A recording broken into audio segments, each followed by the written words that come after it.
निकाला भैया 500 हो तब बंद देबा राखी आराम से हो। पहले जब से निकाला भैया 500 हो मथ में को देन चंदन के बहिन बन दे राखी के बंधन के बहिन। मथ में को देन चंदन के बहिन बन दे राखी के बंधन के।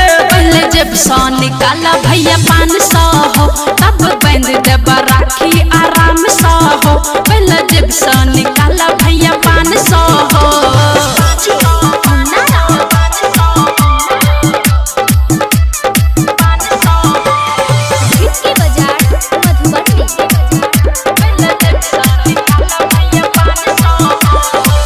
जेबी में हमारा है 1 रुपया नहीं छो सुन बउआ के।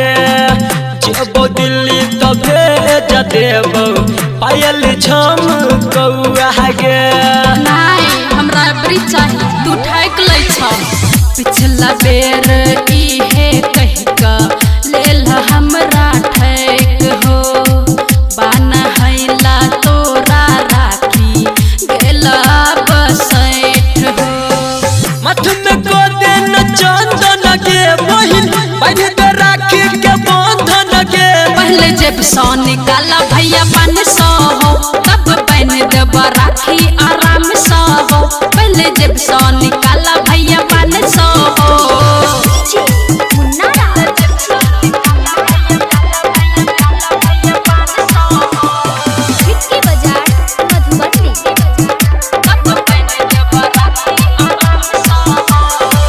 कह छो अमर अनिल बहिन देव सोना के चेन गे। बन देना राखी प्यार से रूस नहीं फेन गे। 500 तो निकलबे न करे छा चेन दे छा चेन।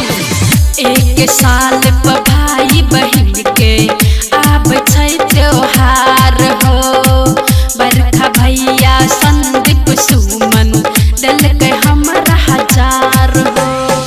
मथ में को देन चंदन के बहिन बन दे राखी के बंधन के।